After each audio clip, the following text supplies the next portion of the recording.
بسم اللہ الرحمن الرحیم۔ عشر کے متعلق کافی سارے احکامات پہلے سبق میں بیان ہو چکے ہیں۔ عشر کا وجوب اور فرضیت تفصیل کے ساتھ بیان ہوا۔ آج انشاءاللہ تعالی عشر کے مصارف، یعنی کن لوگوں کو عشر دیا جا سکتا ہے، عشر کن لوگوں کو دینا جائز نہیں، عشر اور زکوٰۃ میں فرق اور عشر کے متفرق مسائل کا تذکرہ ہوگا۔ سب سے پہلی بات، عشر کے مصارف یعنی کن لوگوں کو ہم عشر دے سکتے ہیں۔ عشر کے مصارف وہی ہیں جو زکوٰۃ کے مصارف ہیں، یعنی جن لوگوں کو زکوٰۃ دینا جائز ہے انہی لوگوں کو عشر دینا بھی جائز ہے۔ اللہ تبارک و تعالی نے قرآن مجید میں زکوٰۃ کے مصارف بیان فرمائے ہیں، وہ ہم آپ کو بتا دیتے ہیں۔ تو آپ جب بھی عشر نکالنے لگیں تو ان 8 اقسام میں سے کسی ایک کو، یا اگر تقسیم کر کے بھی دینا چاہیں تو انہی کو دے سکتے ہیں۔ اللہ تعالی نے قرآن مجید میں 8 مصارف بیان فرمائے، ان میں سے ایک مصرف ختم ہو چکا، مؤلفۃ القلوب۔ اس زمانے میں جو نئے نئے مسلمان ہوتے تھے تو ان کی حوصلہ افزائی کے لیے انہیں صدقہ دیا جاتا تھا، اس کو کاٹ کر اب 7 ہیں: فقیر، مسکین، عامل، رقاب، غارم، فی سبیل اللہ اور ابن السبیل۔ ان کی تفصیل یہ ہے: فقیر وہ شخص ہے جس کے پاس کچھ مال ہے مگر اتنا نہیں کہ نصاب کو پہنچ جائے۔ مسکین وہ شخص ہے جس کے پاس کچھ نہ ہو، یہاں تک کہ وہ کھانے اور بدن چھپانے کے لیے بھی لوگوں سے سوال کا محتاج ہو۔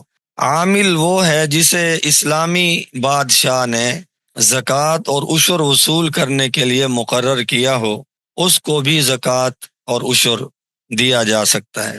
رقاب سے مراد غلامی سے گردن رہا کرانا، لیکن اب غلام بھی نہیں ہے اور نہ اس مد میں رقم خرچ کرنے کی نوبت آتی ہے۔ غارم سے مراد مدیون مقروض آدمی، یعنی اس پر اتنا قرض ہو کہ اسے نکالنے کے بعد نصاب باقی نہ رہے تو عشر ایسے مقروض مسلمان کو دیا جا سکتا ہے۔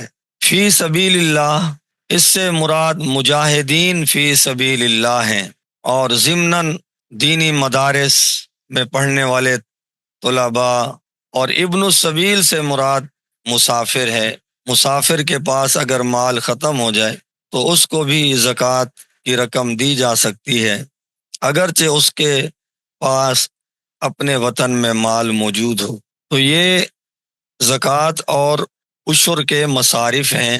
ہمیں چاہیے کہ ہم اپنا واجبی صدقہ، یعنی یہ زکوٰۃ ہے، عشر ہے، اس کی ادائیگی میں خوب احتیاط سے کام لیں۔ اگر آپ نے عشر دے دیا اور کسی ایسی جگہ دیا جہاں عشر شرعی طور پر لگتا نہیں ہے تو آپ کا عشر ادا نہ ہوا۔ اس لیے کوشش کریں علماء کرام کی سرپرستی میں اور ان سے پوچھ کر اپنے عشر اور زکوٰۃ کو صرف کریں۔ خاص طور پر چونکہ آپ نے ابھی سنا کہ مجاہدین ان 8 مصارف میں سے ایک مصرف ہیں جن کو اللہ تعالی نے بیان فرمایا ہے، تو حضرات مجاہدین کو عشر دینا یہ بہت کامل ثواب کا باعث ہے۔ اسی طرح دینی مدارس ہیں، دینی جامعات ہیں جہاں پر مسافر طالب علم قیام پذیر ہوتے ہیں، یہاں پر ایک غلط فہمی دور کریں۔ اس میں قصور بعض مولوی نما لوگوں کا بھی ہے کہ وہ 1-2 طالب علموں کو اپنے مدرسے میں رہائش دے کر پھر لوگوں سے زکوٰۃ اور عشر وصول کرتے پھرتے ہیں۔ دلیل یہ بنا لیتے ہیں کہ 1-2 ہمارے ہاں مسافر بچے ہیں۔ اب یہاں پر سوال یہ ہے کہ اگر آپ نے 60-70 من 100 من دانہ اکٹھا کیا تو کیا وہ 1-2 بچے یہ سب کھا لیں گے؟ پھر ہوتا یہ ہے کہ عشر کے ان دانوں کو بیچا جاتا ہے اور تملیغ کا بہانہ بنا کر مدرسے کی عمارت بنائی جاتی ہے۔ تو یاد رکھیں اس طرح سے عشر ادا نہیں ہوتا، اور ایسے لوگ لوگوں کے عشر کو خراب کر رہے ہیں۔ اس لیے ایسے دینی جامعات میں عشر دیجئے جہاں پر آپ کے عشر کو صحیح طرح سے لگایا جائے اور طالب علموں کے کھانے کے لیے وہ استعمال ہو۔ براہ راست عشر سے مدرسے کی تعمیر نہیں ہو سکتی، مسجد کی تعمیر نہیں ہو سکتی۔ آپ جس کو زکوٰۃ اور عشر دے رہے ہیں، ضروری ہے کہ وہ بندہ ایک تو ان 8 مصارف میں سے ہو، دوسرا یہ کہ وہ زندہ ہو، مالک بننے کی صلاحیت رکھتا ہو۔ چنانچہ آج کل بہت سارے ٹرسٹ ایسے بنے ہوئے ہیں جو غیر علماء کی سرپرستی میں ہیں، وہ آپ سے عشر لیتے ہیں، زکوٰۃ لیتے ہیں، اور خود انہیں علم نہیں ہوتا کہ زکوٰۃ اور عشر کا مصرف ہے کیا۔ اس سے ہسپتال تعمیر نہیں کی جا سکتی، اس سے مسجد کی تعمیر نہیں ہو سکتی، مدرسے کی تعمیر نہیں ہو سکتی، مسافر خانہ نہیں بنوایا جا سکتا۔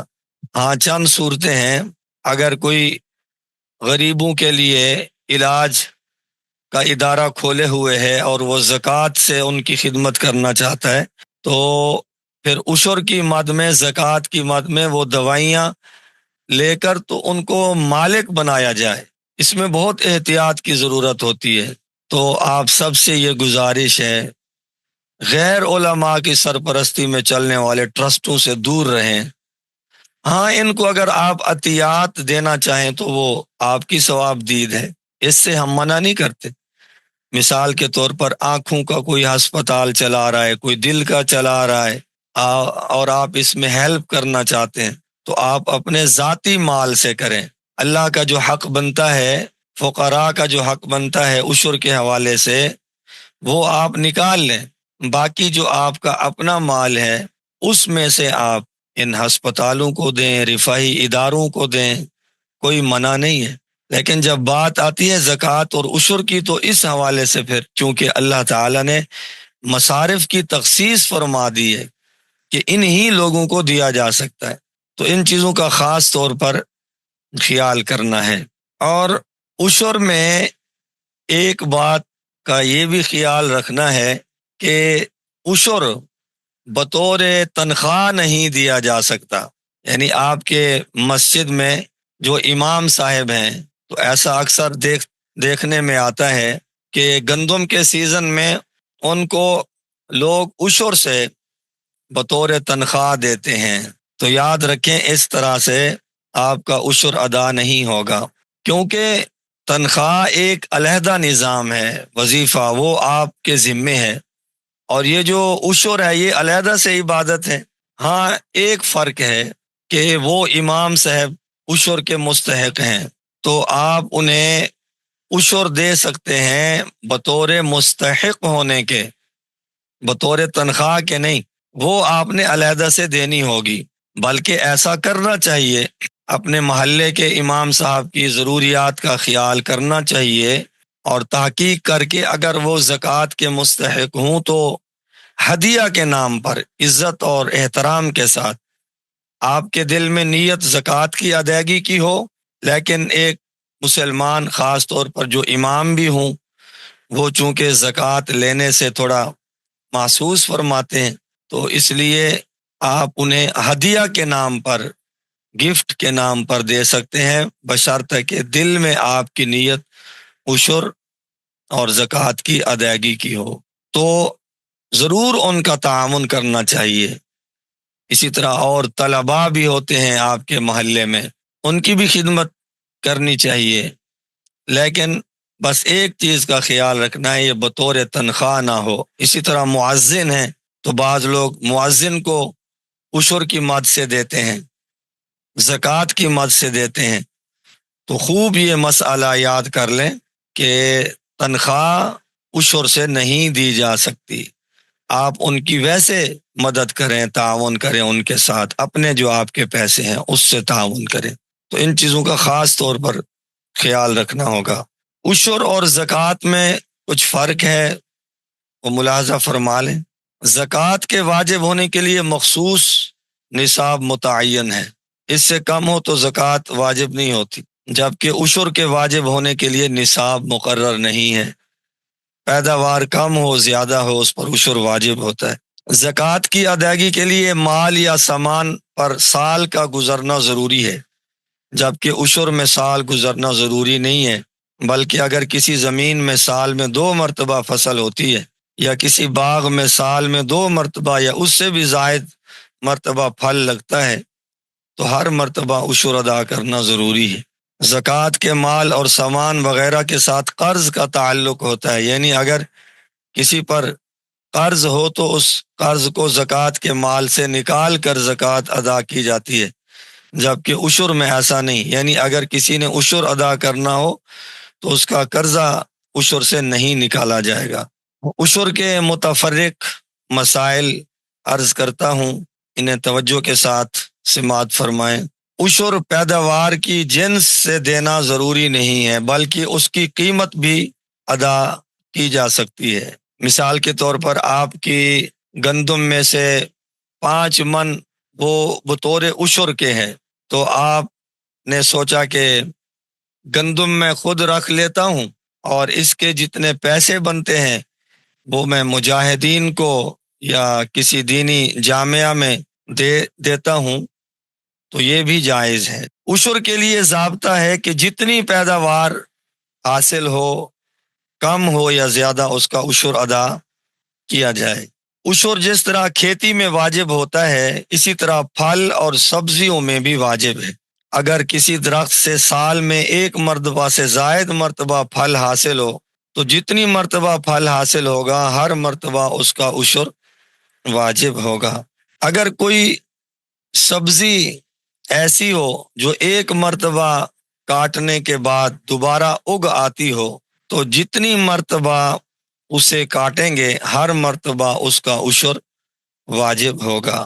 اگر فصل، پھل یا سبزی تھوڑی تھوڑی کر کے کاٹی جائے یا توڑی جائے تو اس صورت میں جتنی مقدار کاٹتے یا توڑتے جائیں اسی کا عشر ادا کرتے جائیں۔ جن چیزوں کی پیداوار مقصود ہو تو ان میں عشر واجب ہوتا ہے، جیسے کپاس، گندم، چاول، چنا، مکئی، سبزی، پھل وغیرہ۔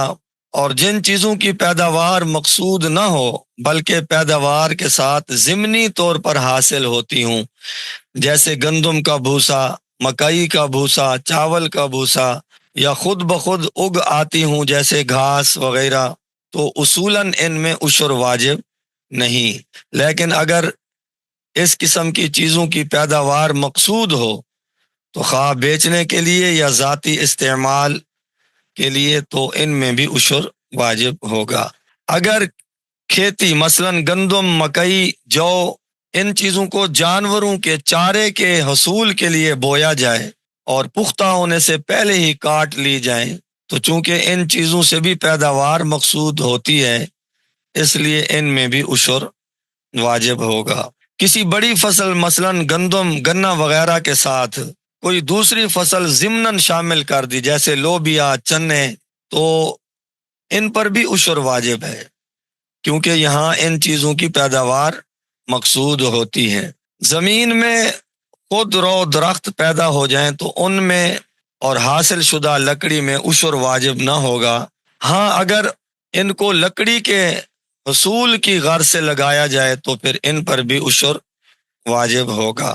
درخت سے نکلنے والی چیزیں جیسے گوند وغیرہ ان پر عشر واجب نہیں ہے۔ عشری زمین سے اگر شہد نکالا جائے تو اس پر بھی عشر واجب ہے۔ شہد کے عشر میں ہر حال میں 10واں حصہ واجب ہے، خواہ اس پر کتنے ہی اخراجات آئیں۔ گھر کے صحن وغیرہ میں سبزی یا درخت لگائے جائیں تو ان سے حاصل ہونے والی پیداوار پر عشر نہیں ہے۔ وجہ یہ ہے کہ یہ چیزیں مکان کے تابع ہیں اور مکان پر عشر نہیں، لہذا ان چیزوں پر بھی عشر نہیں ہوگا۔ اگر کسی نے اپنے رہائشی گھر کو ختم کر کے اسے مستقل باغ میں تبدیل کر دیا ہے تو چونکہ اب اس کی حیثیت باغ کی ہے اس لیے اس باغ میں آنے والے پھلوں میں عشر واجب ہوگا۔ اگر عشری زمین مزارعت پر دی تو اس صورت میں زمیندار اور کاشتکار دونوں اپنے اپنے حصے کا عشر نکالیں گے۔ اگر عشری زمین ٹھیکے پر دی گئی تو پیداوار کا عشر کرایہ دار پر ہوگا، زمین کے مالک پر نہیں۔ زمین کو کاشت کے قابل بنانے سے لے کر فصل پکنے تک جتنے اخراجات ہوتے ہیں، مثلاً ہل چلانا، زمین سے اضافی جڑی بوٹیوں کو ختم کرنا، بیج ڈالنا، پانی دینا، کھاد ڈالنا، سپرے کرنا، ان اخراجات کو عشر کی ادائیگی سے نہیں نکالا جائے گا، بلکہ اخراجات نکالے بغیر زمین کی کل پیداوار پر عشر واجب ہوگا۔ فصل پکنے کے بعد ہونے والے اخراجات کو بھی نہیں نکالا جائے گا، اس لیے کٹائی کی اجرت، تھریشر وغیرہ کا خرچہ بھی نکالے بغیر عشر ادا کیا جائے گا۔ اگر پیداوار کا مالک مقروض ہے تو بھی اس پر عشر واجب ہوگا، قرض کو پیداوار سے نہیں نکالا جائے گا۔ کھیتی بونے اور باغ میں پھول آنے سے پہلے عشر ادا کرنا جائز نہیں ہے۔ فصل، پھل یا سبزی پکنے سے پہلے پہلے اس قابل ہو جائے کہ اس سے فائدہ اٹھایا جا سکتا ہو تو عشر واجب ہو جاتا ہے۔ اگر کسی نے پوری فصل یا پھل کو یا پھر اس کے کسی حصے کو قابل استعمال ہونے کے بعد خود ختم کر دیا، مثلا مکمل یا بعض پیداوار کو خود استعمال کر لیا، خواہ جانور کے چارہ کے طور پر ہی کھلا کر کیوں نہ ہو، تو اس کے ذمے سے عشر ختم نہیں ہوتا، بلکہ اس کو استعمال شدہ مقدار کا حساب لگا کر عشر ادا کرنا ضروری ہوگا۔ بعض درخت، فصل، پودے ایسے ہیں جن سے پھل مقصود نہیں ہوتا بلکہ ان کے پتے کام آتے ہیں، مثلا تمباکو، پان وغیرہ، ان کے پتوں میں عشر واجب ہوگا۔ اگر کسی نے زمین پر کھڑی فصل، درخت یا باغ پر لگے پھل کو پکنے کے بعد فروخت کیا تو اس کا عشر ادا کرنا فروخت کرنے والے پر واجب ہوگا۔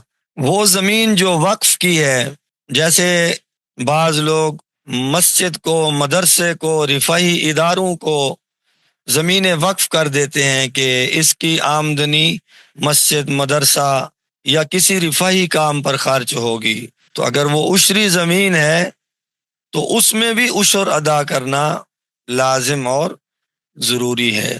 وہ پہاڑ اور جنگل جو کسی کی ملکیت نہیں ہے اور عشری زمین ہے، ان میں سے جو شخص بھی پھل حاصل کرے گا تو اس پر عشر ادا کرنا واجب ہوگا۔ عشر کے متعلق امیر المجاہدین ولی کامل حضرت مولانا محمد مسعود اظہر صاحب دامت برکاتہم نے اپنی کتاب رنگ و نور میں ایک بہترین مضمون تحریر فرمایا۔ آپ احباب کو وہ قیمتی تحریر پڑھ کر سنائی جاتی ہے۔ اللہ تعالی ہم سب کو عمل کی توفیق عطا فرمائے۔ حضرت حافظہ اللہ تعالی لکھتے ہیں کہ ہم الحمدللہ مسلمان ہیں، اور ایک مسلمان کے لیے حضور پاک صلی اللہ علیہ وسلم کا یہ فرمان کافی ہے، ما نقضت صدقۃ من مال، کہ صدقہ سے مال میں کمی نہیں آتی۔ ایک صحابی نے آپ صلی اللہ علیہ وسلم سے پوچھا صدقہ کیا ہے؟ ارشاد فرمایا اضعاف مضاعفہ وعند اللہ المزید، یعنی دنیا میں مال کو کئی گنا بڑھانے والا اور اللہ تعالی کے ہاں سے بہت کچھ دلانے والا۔ سبحان اللہ۔ اب بھی مسلمان پریشان ہیں کہ مال میں برکت نہیں ہوتی۔ کاش کماتے وقت حلال کا اور کمانے کے بعد صدقہ اور زکوٰۃ نکالنے کا اہتمام کیا جائے تو مسلمان کے لیے دنیا آخرت میں برکت ہی برکت اور وسعت ہی وسعت ہے۔ آج کل ہمارے کاشتکار اور زمیندار بھائی غربت، پریشانی اور بخل کا بے حد شکار ہیں۔ زمینوں کی پیداوار کم ہو رہی ہے، کھیتی پر طرح طرح کی بیماریوں کا حملہ ہے، اور کئی اسپرے کرنے پر بہت زیادہ لاگت آتی ہے۔ الغرض زمیندار اور کسان مالی تنگی کا شکار ہیں۔ ان حضرات کی خدمت میں گزارش ہے کہ وہ زمین کی پیداوار میں سے سب سے پہلے اللہ تعالیٰ کا حصہ نکالا کریں اور پورے اہتمام سے عشر ادا کیا کریں۔ پھر دیکھیں کہ زمین میں کتنی برکت ہوتی ہے۔ یہ لوگ جب تک زمین پر رہیں گے زمین کی پیداوار بڑھتی رہے گی، اور جب یہ لوگ زمین میں دفن کر دیے جائیں گے تو قبر ان کا خوشی سے استقبال کرے گی۔ لیکن آج کے کاشتکار کو 20 بوری گندم میں سے 1 بوری اللہ تعالیٰ کے راستے میں ادا کرنا بھاری معلوم ہوتا ہے۔ یہ لوگ سوچتے نہیں ہیں کہ اللہ پاک ہی نے انہیں یہ سب کچھ عطا فرمایا ہے اور آئندہ بھی وہی عطا فرمائے گا۔ یہ سوچتے نہیں ہیں کہ ہم اللہ تعالیٰ کو دیں گے تو وہ بے نیاز رب ہمیں دنیا آخرت میں بڑھا چڑھا کر دے گا۔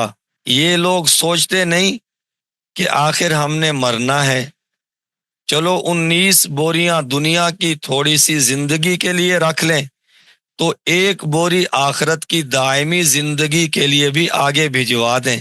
یہ لوگ سوچتے نہیں کہ کل ہم نے مر جانا ہے اور ہمیں اسی زمین میں دفن کیا جائے گا، تب ہم قبر کو کیا منہ دکھائیں گے؟ اللہ تعالیٰ کا حق کھانے والے، غریبوں کا حصہ کھانے والے، اور اللہ تعالیٰ کا نا حکم ماننے والے اور اللہ تعالیٰ کا حکم نہ ماننے والے نافرمان۔ زمین کی پیداوار میں سے عشر ادا کرنے کا مسئلہ قرآن پاک میں اللہ تعالیٰ نے بیان فرمایا ہے، وَآتُوا حَقَّهُ يَوْمَ حَصَادِهِ، اور جس دن اسے یعنی کھیتی اور پھل کو کاٹو اس کا حق ادا کرو۔ اس پر حضرت لاہوری رحمہ اللہ لکھتے ہیں، تمام میوہ جات تمہارے لیے حلال ہیں بشرطے کہ اللہ تعالیٰ کے نام پر مساکین کا حق ادا کرو اور اسراف نہ کرو۔ حضرت شیخ الاسلام مولانا شبیر احمد عثمانی رحمہ اللہ لکھتے ہیں، یعنی جو غلے اور پھل حق تعالیٰ نے پیدا فرمائے ہیں ان کے کھانے سے بغیر سند یعنی بغیر دلیل کے مت رکو۔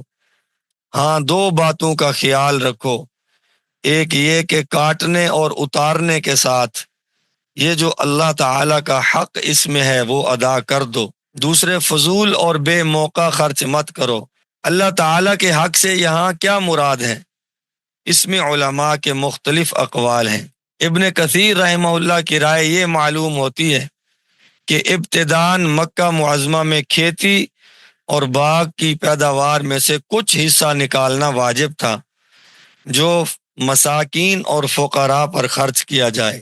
مدینہ طیبہ پہنچ کر سن 2 ہجری میں اس کی مقدار وغیرہ کی تعیین اور تفصیل کر دی گئی، یعنی بارانی زمین کی پیداوار میں 10واں حصہ اور جس میں پانی دیا جائے 20واں حصہ واجب ہے۔ حضرت حافظہ اللہ تعالی اس کے بعد لکھتے ہیں، زمین کی پیداوار پر لازم اس زکوٰۃ کو عشر کہتے ہیں۔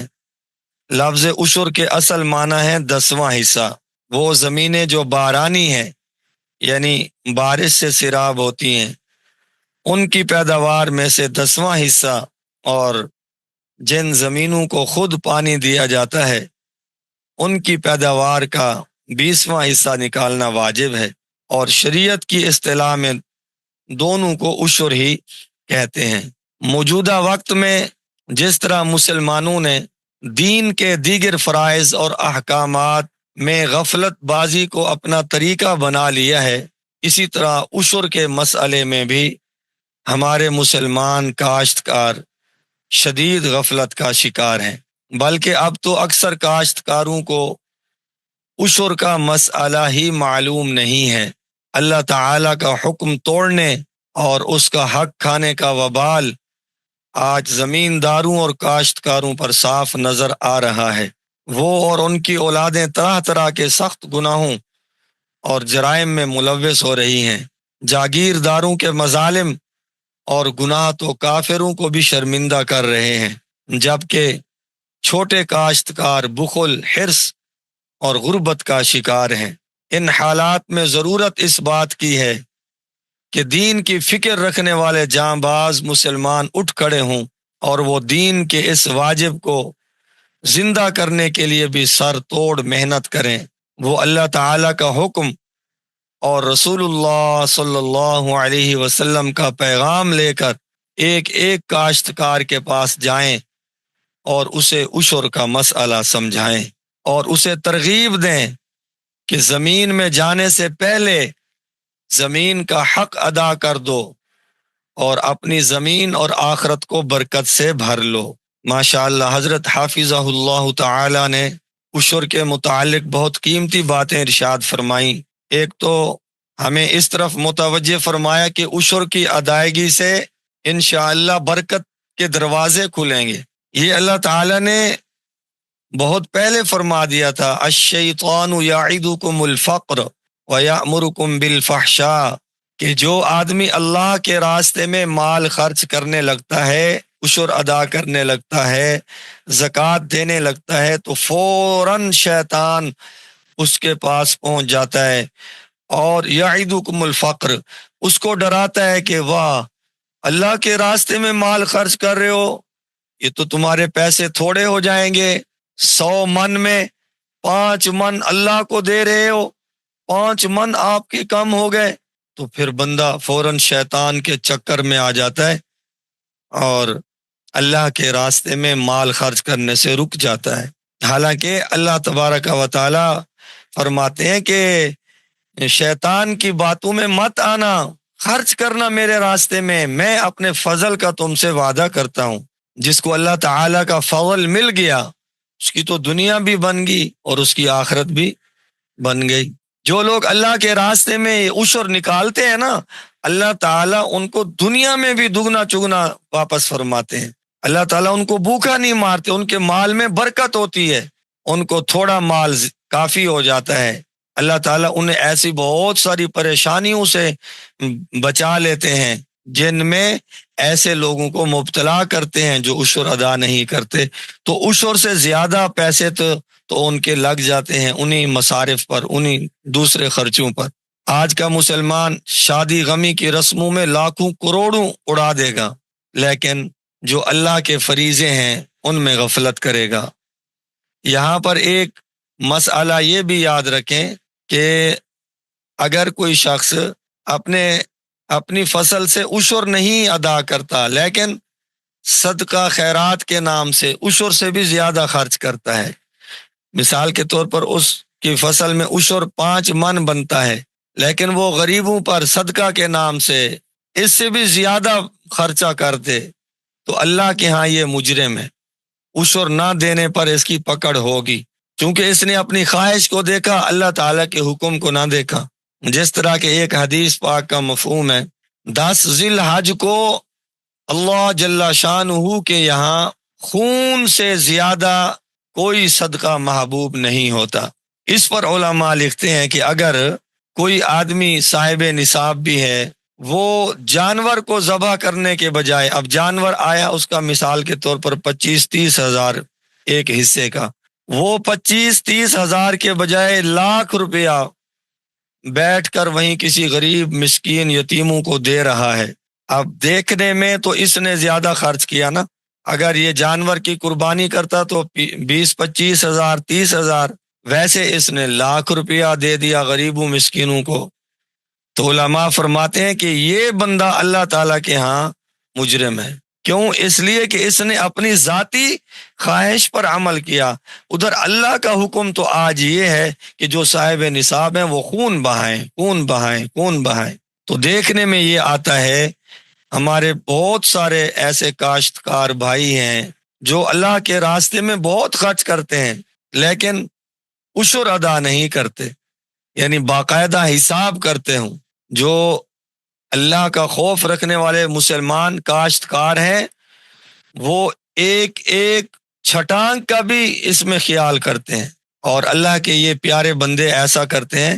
دیہاتوں میں معمول ہے نا، جو ہی فصل تھریشر سے فارغ ہوئی ہے تو بچے آ جاتے ہیں دانے لینے کے لیے، تو اللہ کے جو پیارے بندے ہیں اللہ سے ڈرنے والے، وہ ان کا بھی حساب لگاتے ہیں، اور یہ مسئلہ ہے چونکہ کل پیداوار میں عشر واجب ہے نا، کل پیداوار میں، تو اگر ہم وہ تھریشر سے دانے نکلنے کے بعد بچوں کو دے دیتے ہیں، اور جو لوگ لینے آ رہے ہیں ان کو دے دیتے ہیں، 2 من 1 من اس طرح نکل جاتا ہے ہمارا، تو اور اس کو عشر میں پھر شمار نہیں کرتے، یعنی کل پیداوار میں اس کا حساب نہیں لگاتے، تو یہ پھر ہمارا پورا عشر تو ادا نہ ہوا۔